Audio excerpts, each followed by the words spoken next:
bienvenue dans le dernier épisode de Hear Her Story, le podcast de la Journée internationale de la fille de la MGE. Je suis Anzali et ce podcast a été initialement enregistré en anglais avec notre invité, puis traduit en arabe, espagnol et français par nos équipes de traduction. Ce podcast a été développé pour compléter Write Her Story, le pack d'activités de la MGE pour la Journée internationale de la fille 2021. Le pack d'activités vous emmène à la recherche de la cause qui vous tient à cœur, à la planification d'un projet de plaidoyer et à sa réalisation. N'oubliez pas de continuer à écouter la fin du podcast où nous vous proposerons un défi sur les réseaux sociaux. Nous avons gardé le meilleur défi pour la fin et nous serions vraiment ravis de voir ce que vous allez partager avec nous cette fois. À présent, nous espérons que vous vous sentez encouragé à sortir et à lancer votre propre campagne de plaidoyer après avoir beaucoup appris de nos invités et travaillé sur le pack d'activités. Si vous vous sentez toujours un peu nerveux à l'idée de faire le premier pas, il existe d'autres outils auxquels vous pouvez accéder pour vous aider à développer les compétences nécessaires pour plaider efficacement. L'un de ces outils est la boîte à outils de plaidoyer de la MGE, Speak Out for Her Word, ou le pack de la Journée internationale de la fille 2020, Hear Me Now. Les deux sont liés dans le texte de présentation du podcast afin que vous puissiez les regarder. Notre invité d'aujourd'hui a l'expérience de travailler aux côtés de notre organisation pour mener à bien un projet de plaidoyer. Et comme nous le dit ce proverbe africain, si vous voulez aller vite, allez seul. Si vous voulez aller loin, allez ensemble. C'est une affirmation qui n'a jamais été aussi vraie que dans le plaidoyer et faire entendre votre voix. Alors, sans plus tarder, commençons. Dans cet épisode de Hear Her Story, nous sommes rejoints par Sophie Nelson. Sophie est une guide du Royaume-Uni et une militante active pour l'égalité des genres, la santé mentale et la pauvreté menstruelle dans son pays.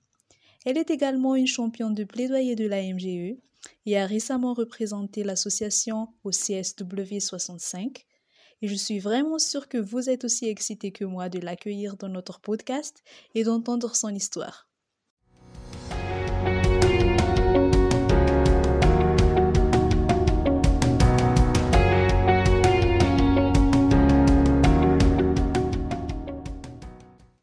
Alors, bonjour Sophie et bienvenue dans ce podcast.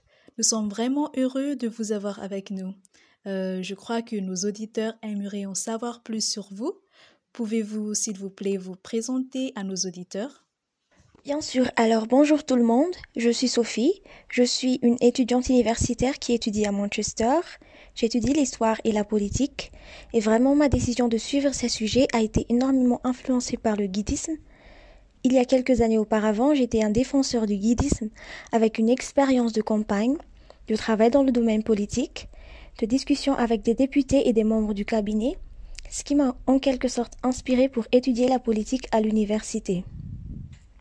Autre que la politique dans mon diplôme à la fin de mon temps, avec le panel de plaidoyer, qui m'a vraiment amené à assumer un rôle de champion du plaidoyer pour la MGE.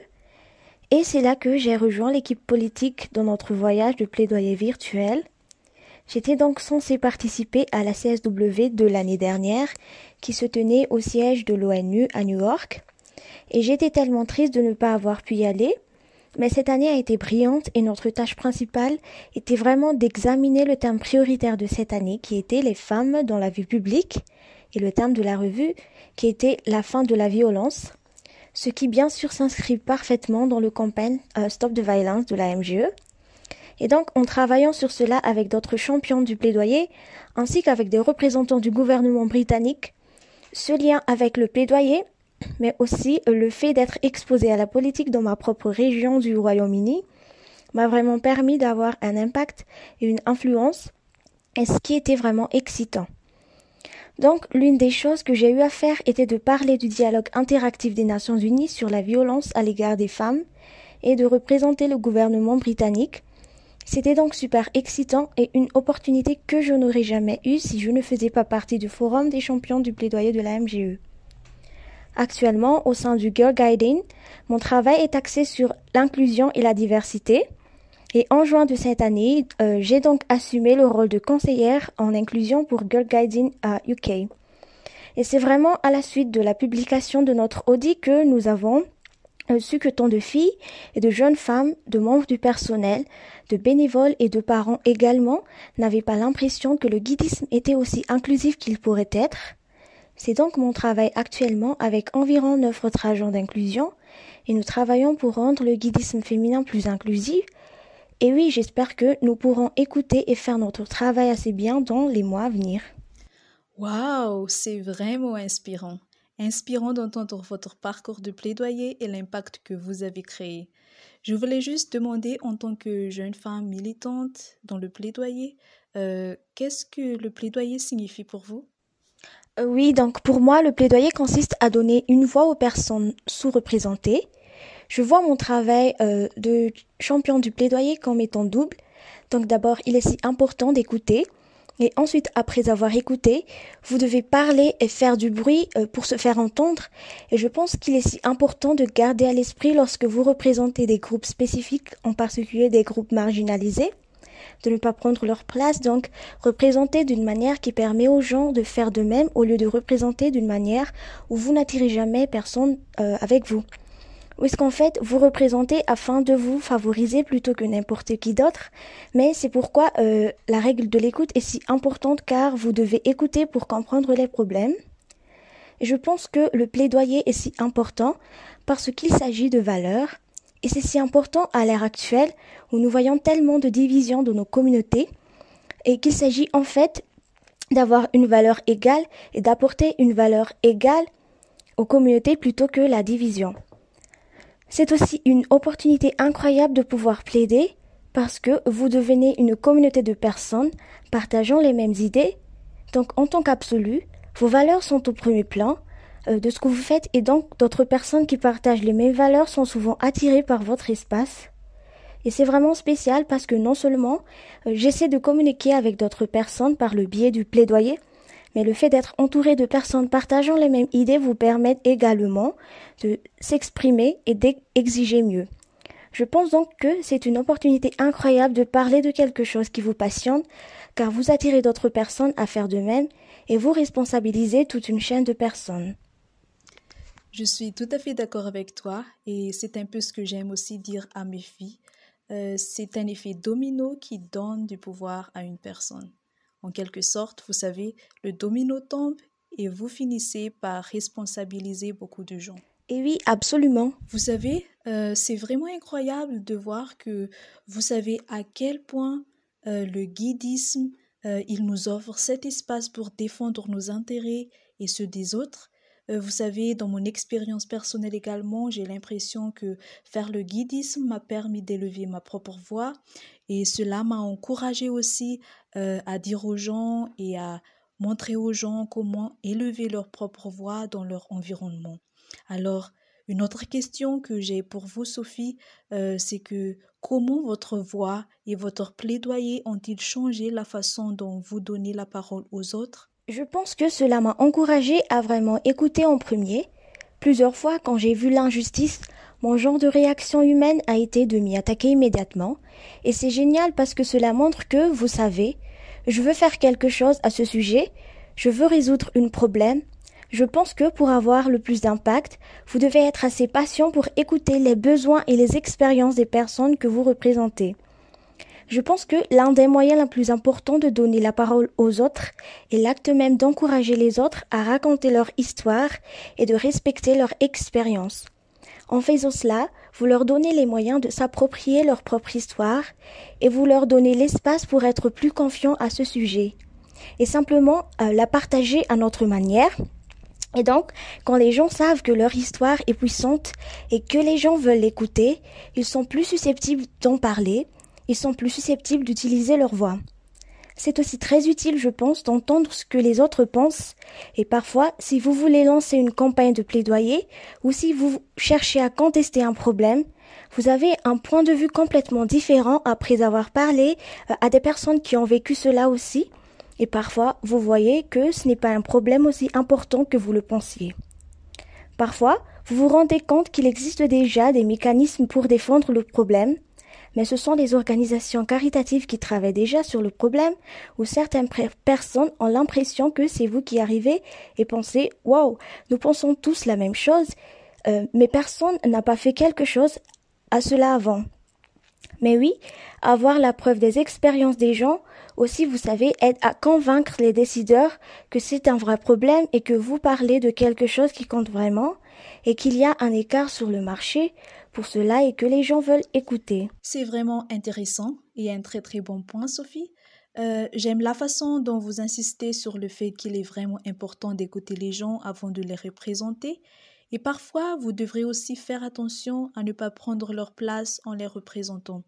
Alors, Sophie, vous avez représenté votre organisation membre ainsi que la MGE dans divers espaces de plaidoyer. Comment s'est passée votre expérience en tant que jeune femme et quels défis est-ce que vous avez rencontrés? Mais aussi, comment avez-vous surmonté ces défis? Vous avez donc mentionné que j'étais une jeune femme et je pense que cela entraîne un défi en soi, surtout lorsque vous sortez pour plaidoyer de votre cercle de partisans, car en fait vous commencez à faire face à des critiques. Et je me souviens que la première fois où j'ai été critiquée, je ne savais pas vraiment quoi faire avec ça. Je parlais lors d'une conférence sur l'éducation à Belfast où j'habite et j'avais un diaporama sur l'écran et sur un diaporama il y avait une image d'une menstruation et d'une serviette et il y avait un petit tube de liquide bleu versé sur le tampon menstruel et j'ai dit que c'est l'une de mes bêtes noires sur les publicités que les entreprises de produits pour la menstruation pensent qu'elles veulent utiliser ce liquide bleu qui est mystérieux. Pourquoi ne mettent-elles pas simplement du sang et de réduire la stigmatisation et montrer en fait que c'est normal, n'ayons pas peur des menstruations et ayons tous une conversation à ce sujet. Et une femme a pris la parole et a dit qu'elle pensait juste que c'était infect et qu'il a pensé que c'était dégoûtant. Et j'étais tellement frustrée parce que ça m'a fait réfléchir. Tout d'abord, pourquoi ne voit-elle pas de mon point de vue, mais aussi, j'ai perdu mon temps pour être ici aujourd'hui. Je ne suis qu'un jeune qui essaie clairement de contester un problème de pauvreté menstruelle dans ma propre communauté, et vous me frappez avec cette critique. Vous êtes une femme, vous êtes censé être un allié et j'ai eu du mal avec ça. Mais la meilleure chose à faire, je pense, est juste d'accepter que parfois, vous savez que vous allez faire face à des critiques que tout le monde ne sera pas d'accord avec vous. C'est en fait une bonne chose car ce sera un monde ennuyeux si tout le monde est d'accord avec vous et a confiance en vous. Oui, j'ai la confiance nécessaire pour entrer dans une pièce et avoir l'impression que vous savez que vous méritez d'être là, non pas parce que vous êtes la personne la plus qualifiée dans la pièce, ou parce que vous êtes la plus âgée, ou parce que vous êtes le plus académique, mais en fait parce que, quand vous êtes né, vous avez ce droit et en fait, peu importe qui vous êtes, si vous entrez dans une pièce, vous méritez d'être là. J'ai souvent lutté dans des espaces avec différents décideurs, simplement parce que j'ai l'impression que je manque d'expertise et que je suis plus jeune. Vous avez l'impression d'ennuyer les gens quand vous devez continuer à les harceler pour vous écouter, mais en fait, ça montre la détermination et la motivation, et parfois vous allez juste continuer à essayer et à essayer et à encore essayer. Vous ne serez pas toujours écouté, mais je pense que si vous avez confiance à propos de ce que vous faites, c'est la clé. Je suis tout à fait d'accord avec toi et je pense à ce que tu as dit à propos de la critique. La critique est quelque chose de très difficile à accepter parce que personne n'aime qu'on lui dise que «Hey, je ne suis pas d'accord avec toi». Surtout durant le plaidoyer, être capable d'utiliser cette critique est vraiment important. On connaît le modèle de leadership de la MGE en utilisant l'esprit de contextualisation, l'esprit collaboratif, vous saviez. Vous cherchez toujours à collaborer avec les gens, donc je pense que la critique relève également de cela. Donc je suis tout à fait d'accord avec ce que vous avez dit à ce sujet. Vous insistez sur l'écoute aussi. Je pense que cela va de pair avec la critique car vous devez être ouvert à l'écoute pour accepter les critiques. Je ressens aussi ce que vous avez dit à propos d'être une jeune femme. C'est parfois vraiment difficile de faire entendre nos voix, mais tu sais, avoir confiance en ce que tu dis, ça fait vraiment une différence. Et je pense que ça revient aussi à la stigmatisation à propos d'être jeune et que nos voix ne sont pas entendues. Cela revient à la stigmatisation selon laquelle plus vous êtes âgé, plus vous êtes sage. Mais je ne pense pas que ça soit vrai. Je pense que peu importe votre âge, vous pourriez être tous aussi sages. Je pense donc que nous ne devrions pas tenir compte de notre âge lorsque nous entrons dans ces espaces. Je pense que nous devrions simplement être courageux et être fidèles à qui nous sommes et en quelque sorte posséder cet espace et être nous-mêmes. Vous avez donc mentionné au début de ceci que vous fassiez partie d'une campagne contre la pauvreté menstruelle. Alors, qu'est-ce qui vous a poussé à faire partie de cette campagne? C'était en 2017, en tant que groupe de plaideurs, lorsque j'ai rejoint le panel Advocate au sein de Girl Guiding UK. Nous avons eu une discussion de groupe WhatsApp et nous publions toujours des articles pertinents pour l'égalité des sexes. Et bon nombre d'entre nous n'auraient pas été uniquement construits au Royaume-Uni, mais celui-ci l'était et il s'intitulait « Une fissure 10 manquait l'école à cause de la pauvreté menstruelle ». L'article mentionnait ensuite comment certaines filles utilisaient des chaussettes, certaines attachaient en fait des journaux dans leurs pantalons pendant leurs règles au lieu d'utiliser les produits menstruels. C'était vraiment la pauvreté qui était à notre porte, mais beaucoup d'entre nous, y compris moi-même, n'étaient tout simplement pas au courant et n'avions pas à penser parce que j'ai toujours pensé que les produits de règles auraient dû être fournis à l'école, mais je n'ai jamais pensé que cela aurait pu être un obstacle à l'éducation. Nous avons donc réuni en tant que groupe, décidant tous que nous pouvons peut-être faire quelque chose en tant que jeunes femmes. Et quelques mois plus tard, nous avons soutenu la campagne de lutte contre la pauvreté pendant la menstruation avec le Girl Guiding. Je ne pense pas que cela serait arrivé s'il n'y avait pas eu le personnel des guides qui nous a permis de lancer cette campagne. Ils étaient tellement à bord qu'ils nous ont tellement soutenus. Et vous savez, à la fin de la journée, nous y arrivons tous avec passion, mais ils correspondaient à notre passion pour cela et ils ont travaillé dur dans les coulisses. Merci à tout le personnel de Girl Guiding. Ils ont vraiment tous été d'un grand soutien et c'était incroyable. Cela n'a pas toujours été simple et nous avons été confrontés à de nombreux défis. Je pense que nous sommes vraiment chanceux du fait qu'il y avait déjà des militants qui faisaient le travail et donc Amika George qui était un soutien incroyable. Elle a été la fondatrice de la campagne contre la pauvreté et nous le devons à des groupes de femmes comme ça qui ont vraiment poussé le problème et j'ai eu leur voix comme ça avant nous. Nous avons parlé aux députés, nous avons protesté devant Downing Street et j'aime penser que nous avons contribué à la décision finale qui était bien sûr que les produits pour la menstruation étaient mis à la disposition de toutes les écolières, ce qui était une réalisation incroyable. Je pense que c'est vraiment important parce que c'est tellement triste de voir, même où je vis, que la pauvreté menstruelle est littéralement sous nos yeux. Les filles manquent l'école et je me souviens même que parmi mes amies, il y avait celles qui manquaient l'école parce qu'elles avaient leurs règles et que leurs parents ne les laissaient pas venir à l'école.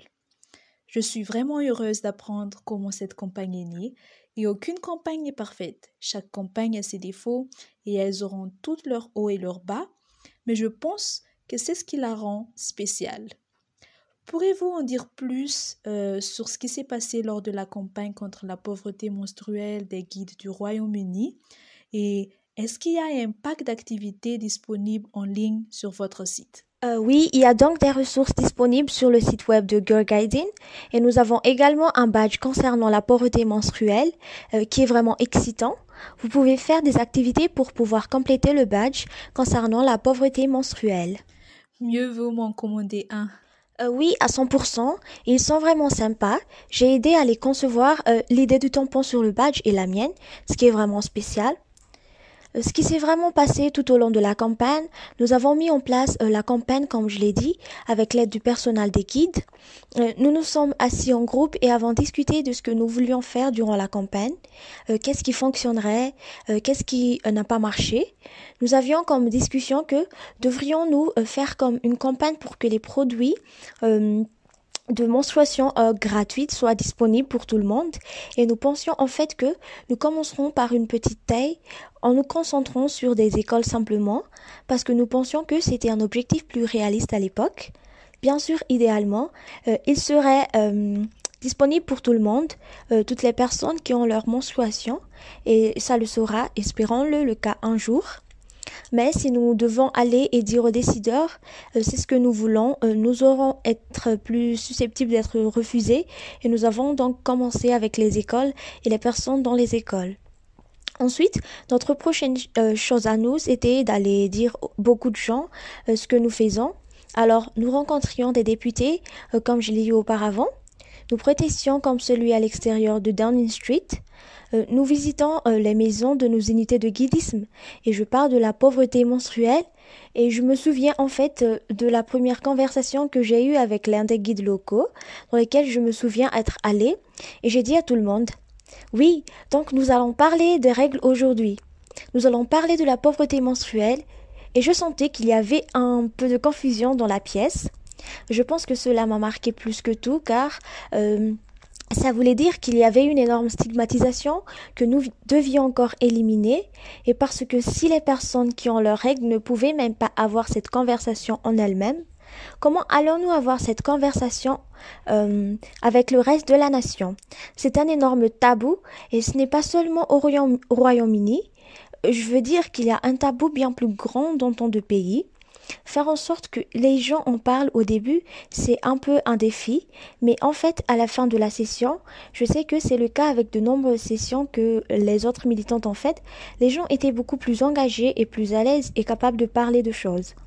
Et parfois, il suffit de briser la glace par une conversation initiale en disant que nous allons parler de la menstruation pour que tout le monde se sente comme « Oh, c'est bizarre !»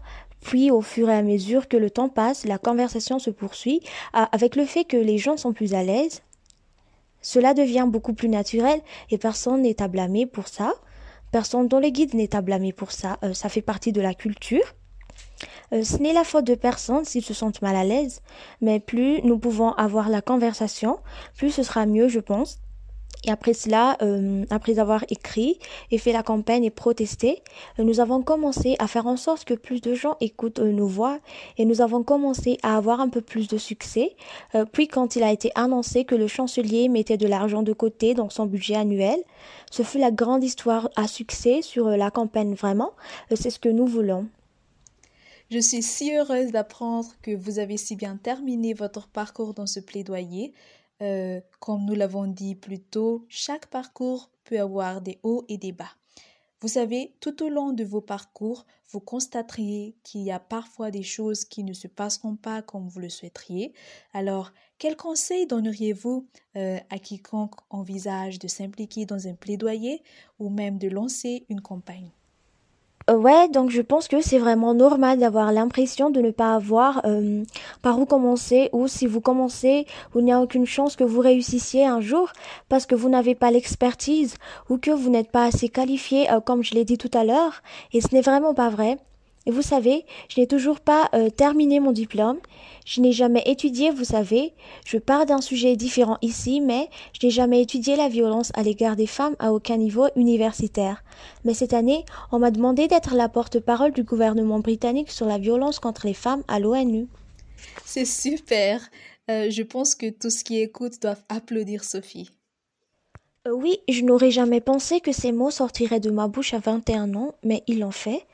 Comme je l'ai dit, pourquoi? Parce que j'ai eu la confiance de dire que je sais que je ne suis pas la personne la plus qualifiée, que je n'ai pas beaucoup d'expérience, mais est-ce que je sais ce que ça fait de marcher dans la rue et d'être appelé un chat? Ouais, je sais. Ai-je des amis qui ont subi des violences de la part de leurs partenaires? Absolument. Et ai-je peur pour les femmes qui vivent dans la peur de quitter des relations abusives? Absolument. Vous savez, je suis très attachée à l'idée de mettre fin à la violence à l'égard des femmes, et je peux donc en parler avec passion. Et croyez-moi sur celui-ci, tout le monde est intéressé à vous écouter et à vous écouter si vous êtes passionné par ce dont vous parlez. Et donc, pour ce qui souhaite s'impliquer comme conseil, je commencerai par trouver quelque chose qui vous contrarie vraiment, qui vous frustre, qui vous agace dans ce monde en désordre. Puis, je commence à en parler. Parlez-en à votre famille si vous le pouvez.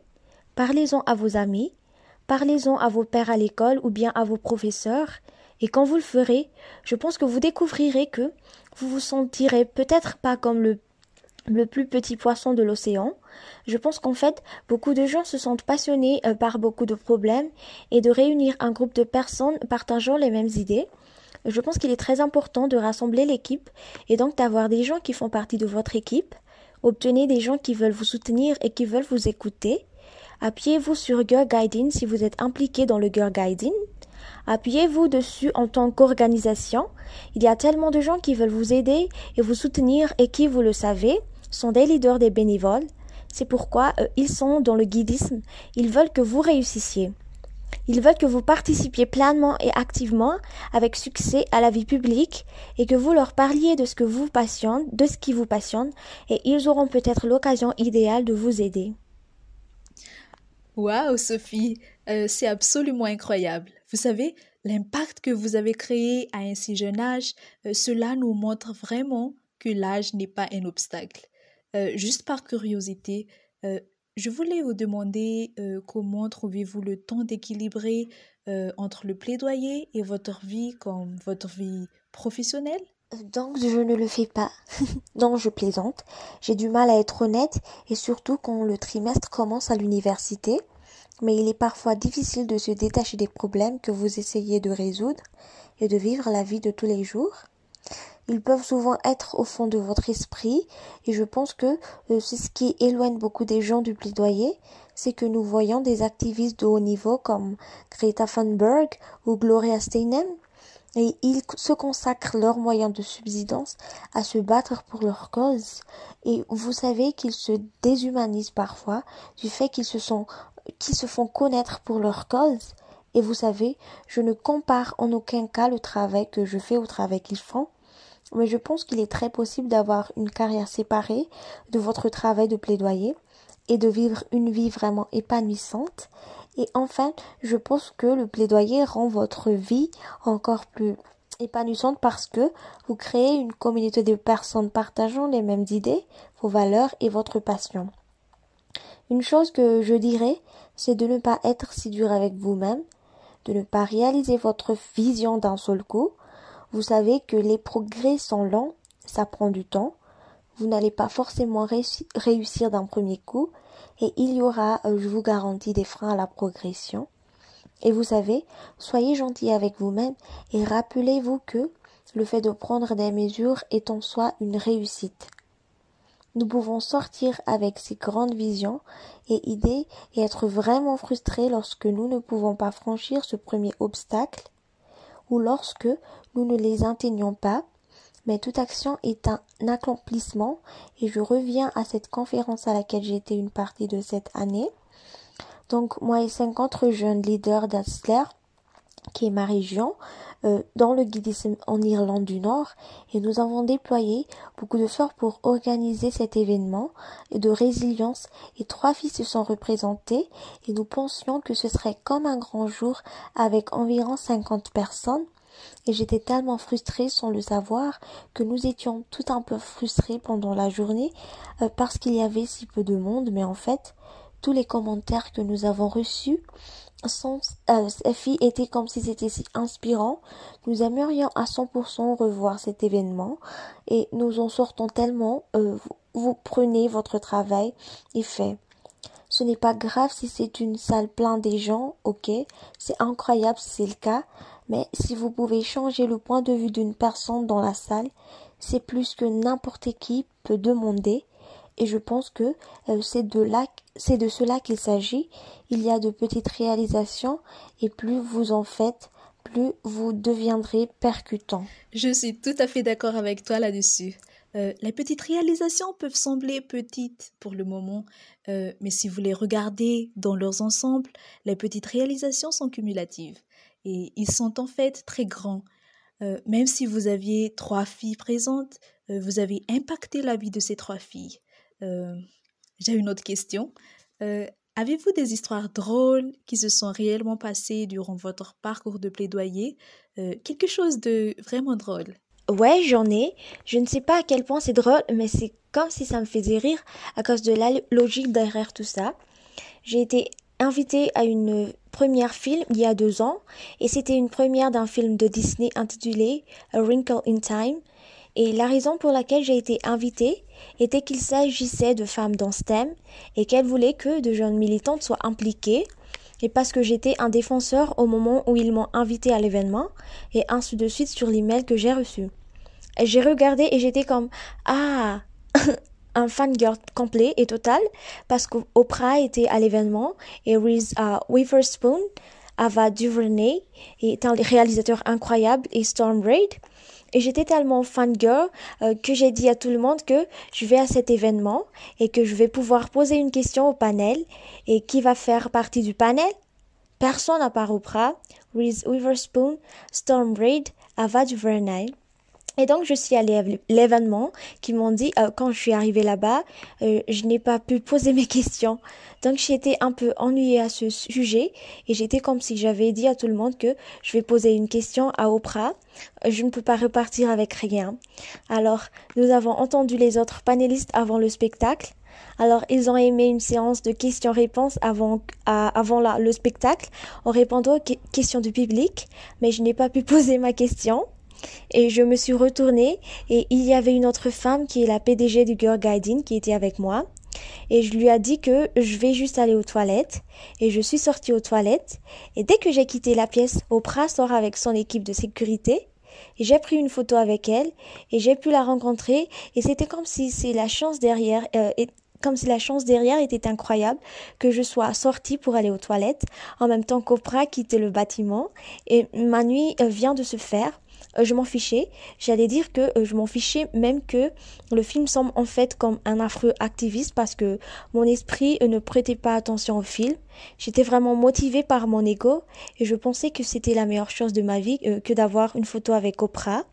Et c'est ma photo de profil Twitter et ce sera pour toujours une photo horrible. C'est vraiment flou, mais c'est ma fierté et ma joie. C'est en fait une très très bonne histoire. Je veux dire que vous savez que votre question n'a pas été posée et qu'en retour, vous devez prendre une photo avec Oprah. J'aurais été tellement heureuse que je me dirais, ah, ok, même si ma question n'était pas posée, j'ai une photo avec Oprah. Merci beaucoup Sophie d'avoir été ici aujourd'hui. Ce fut vraiment un plaisir d'entendre parler de ton parcours de plaidoyer.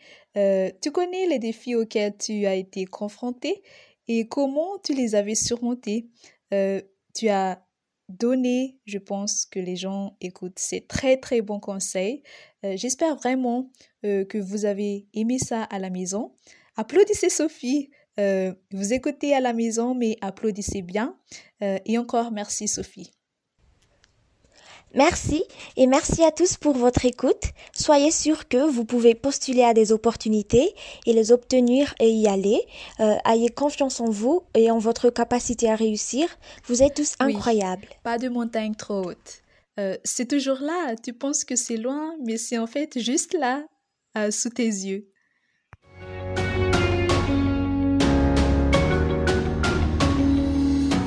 Afin d'avoir le plus d'impact, vous devez écouter les besoins et les expériences de la personne que vous représentez. Par cet acte même, vous encouragez les autres à raconter leur histoire et à respecter leurs expériences. Vous leur donnez les moyens de raconter leur histoire, comme l'a dit Sophie. Nous devons tous nous rappeler que nous avons besoin d'être écoutés. Assurez-vous donc que lorsque vous faites votre projet de plaidoyer, écoutez. Alors que nous terminons le dernier épisode de la série, nous tenons à vous remercier pour votre écoute et votre participation aux défis sur les réseaux sociaux. Nous espérons que vous... N'oubliez pas qu'il existe de nombreuses façons de vous impliquer dans le plaidoyer et la MGE aimerait voir ce que vous faites.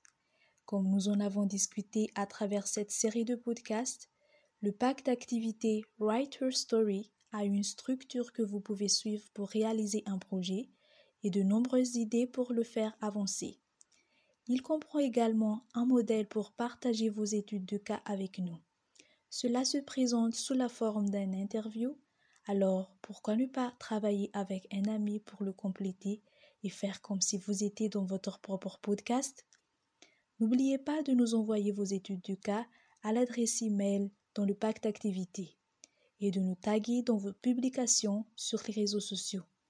On ne sait jamais qu'il pourrait y avoir une deuxième série et nous pourrions vous demander d'être une invitée.